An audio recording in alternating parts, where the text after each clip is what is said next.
नमस्कार। आकाशवाणी कटक आंचलिक संवाद पढ़ुछंती मलय रंजन मिश्र। सांस्कृतिक एकता भारत को विश्वस्तर में स्वतंत्र मान्यता प्रदान करिछि बोली मुख्यमंत्री मोहन चरण माझी कहिछंती। वाराणसीଠାରେ आयोजित काशी तामिल संगम 3 कार्यक्रम में गतकाली जोगदेई मुख्यमंत्री कहिछंती एही कार्यक्रम देशर सांस्कृतिक ऐतिह्य एवं एकतार अनन्य निदर्शन। वाराणसीर नमोघाटଠାରେ गत 15 तारिखରୁ ଏହି କାର୍ଯ୍ୟକ୍ରମ ଆୟୋଜିତ ହେଉଛି। ଅନ୍ୟମାନଙ୍କ ମଧ୍ୟରେ କେନ୍ଦ୍ର ଶିକ୍ଷା ରାଷ୍ଟ୍ରମନ୍ତ୍ରୀ ଡକ୍ଟର ସୁକାନ୍ତ ମଜୁମଦାର ଏବଂ ଉତ୍ତରପ୍ରଦେଶ କ୍ୟାବିନେଟ୍ ମନ୍ତ୍ରୀ ଅନିଲ ରାଜଭର ପ୍ରମୁଖ ଏହି କାର୍ଯ୍ୟକ୍ରମରେ ଯୋଗ ଦେଇଥିଲେ। ସୂଚନାଯୋଗ୍ୟ ଭାରତର ସାଂସ୍କୃତିକ ଏକତାକୁ ସୁଦୃଢ଼ କରିବା ଏବଂ ଏହାର ପ୍ରଚାର ଓ ପ୍ରସାର ପାଇଁ ଗତ 2022 ମସିହାରେ ପ୍ରଧାନମନ୍ତ୍ରୀ ନରେନ୍ଦ୍ର ମୋଦି କାଶୀ ତାମିଲ ସଂଗମ କାର୍ଯ୍ୟକ୍ରମର ଶୁଭାରମ୍ଭ କରିଥିଲେ। ସଂସ୍କୃତି ଐତିହ୍ୟ ଏବଂ ବିଶ୍ୱପ୍ରସିଦ୍ଧ ମନ୍ଦିରରେ ସମୃଦ୍ଧ ଓଡ଼ିଶା ବିଶ୍ୱ ପର୍ଯ୍ୟଟନ କ୍ଷେତ୍ରରେ ଏକ ସ୍ୱତନ୍ତ୍ର ପରିଚୟ ସୃଷ୍ଟି କରିପାରିଛି ବୋଲି କେନ୍ଦ୍ର ପର୍ଯ୍ୟଟନ ଓ ସଂସ୍କୃତି ମନ୍ତ୍ରୀ ଗଜେନ୍ଦ୍ର ସିଂ ଶେଖାୱତ କହିଛନ୍ତି। ଭୁବନେଶ୍ୱରଠାରେ ଷଷ୍ଠ ଓଡ଼ିଶା ଟ୍ରାଭେଲ୍ ବଜାରକୁ ଉଦ୍ଘାଟନ କରି ଶ୍ରୀ ଶେଖାୱତ ରାଜ୍ୟର ବୈଭବ ଉପରେ ଆଲୋକପାତ କରିଥିଲେ। उड़ीसा में जितनी संभावनाएं हैं कल्चर बेस्ड टूरिज्म की, नेचर बेस्ड टूरिज्म की, एडवेंचर बेस्ड टूरिज्म की, आर्किटेक्चर बेस्ड टूरिज्म की, उड़ीसा जो देश में सबसे अधिक समृद्ध और सांस्कृतिक समृद्धि वाला प्रदेश है, निश्चित रूप से आने वाले समय में इससे टूरिज्म को जो है ओडिशा के टूरिज्म को एक बहुत बड़ा बाउंस इस आयोजन के तहत के चलते हुए मिलने वाला है। मैं ये मानता हूँ कि उसके चलते हुए भी यहाँ उड़ीसा में टूरिज्म पोटेंशियल बहुत तेज गति के साथ में ग्रो होगा। उपमुख्यमंत्री प्रभाती परिड़ा ଏହି କାର୍ଯ୍ୟକ୍ରମରେ ଯୋଗଦେଇ ପର୍ଯ୍ୟଟନ କ୍ଷେତ୍ରରେ ଘରୋଇ ସଂସ୍ଥାର ଅଂଶଗ୍ରହଣ ଉପରେ ଗୁରୁତ୍ୱ ଆରୋପ କରିଥିଲେ।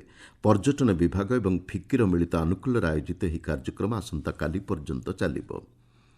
ଚିଲିକା ନିର୍ବାଚନ ମଣ୍ଡଳୀରେ କାର୍ଯ୍ୟକାରୀ ହେଉଥିବା ରାସ୍ତା ନିର୍ମାଣ ପ୍ରକଳ୍ପଗୁଡ଼ିକର ସ୍ଥିତି ନେଇ ଆଇନ ପୂର୍ତ୍ତ ଓ ଅବକାରୀ ମନ୍ତ୍ରୀ ପୃଥ୍ୱୀରାଜ ହରିଚନ୍ଦନ ସମୀକ୍ଷା କରିଛନ୍ତି। ଗୁଣବତ୍ତା ବଜାୟ ରଖି ପ୍ରକଳ୍ପ କାର୍ଯ୍ୟକୁ ନିର୍ଦ୍ଧାରିତ ସମୟ ପୂର୍ବରୁ ଶେଷ କରିବା ଉପରେ ମନ୍ତ୍ରୀ ଶ୍ରୀ ହରିଚନ୍ଦନ ଗୁରୁତ୍ୱ ଦେଇଛନ୍ତି। ନିର୍ମାଣାଧୀନ ପ୍ରକଳ୍ପଗୁଡ଼ିକର ସ୍ଥିତି ନେଇ ବିଭାଗୀୟ ଅଧିକାରୀଙ୍କ ସହ ମନ୍ତ୍ରୀ ଶ୍ରୀ ହରିଚନ୍ଦନ ବିସ୍ତୃତ ଆଲୋଚନା କରିଛନ୍ତି। ଜଳ ଗୁଣବତ୍ତା ତଥ୍ୟ ସଂଗ୍ରହ ଏବଂ ତଦାରଖ ବ୍ୟବସ୍ଥା ପାଇଁ ଏଣ୍ଟରପ୍ରାଇଜ୍ ଆପ୍ଲିକେସନ ବର୍ଗରେ ୱାଟକୋକୁ ପ୍ରଯୁକ୍ତିବିଦ୍ୟା ସଭା ପୁରସ୍କାର 2025 ପ୍ରଦାନ କରାଯାଇଛି।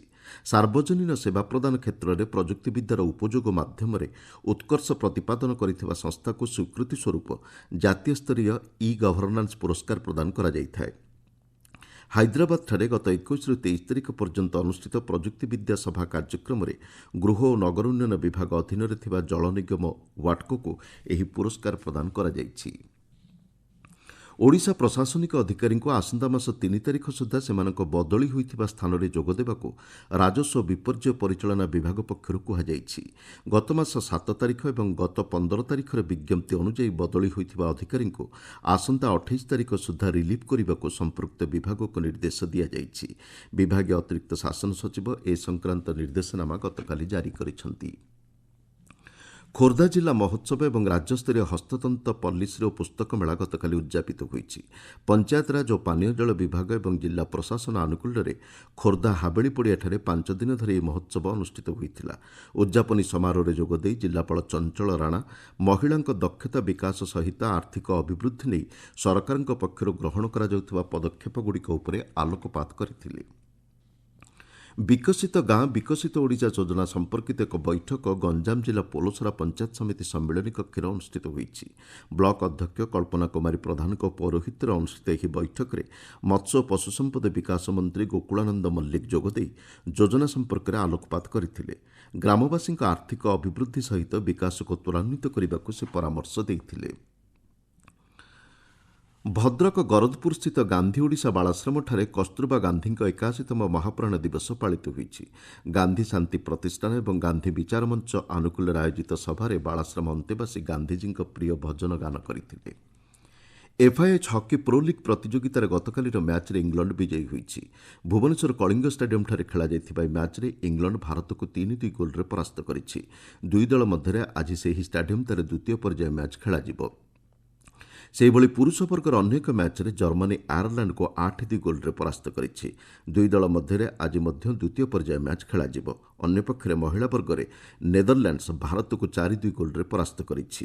ଦୁଇ ଦଳ ମଧ୍ୟରେ ଆଜି କଳିଙ୍ଗ ଷ୍ଟାଡିୟମ୍ଠାରେ ପରବର୍ତ୍ତୀ ମ୍ୟାଚ୍ ଖେଳାଯିବ। ଆଞ୍ଚଳିକ ସମ୍ବାଦ ବର୍ତ୍ତମାନ ପାଇଁ ଏତିକିରେ ଶେଷ ହେଲା। ଆମର ପରବର୍ତ୍ତୀ ଆଞ୍ଚଳିକ ସମ୍ବାଦ ଶୁଣିପାରିବେ ଅପରାହ୍ନ 2:32 ମିନିଟ୍ରେ।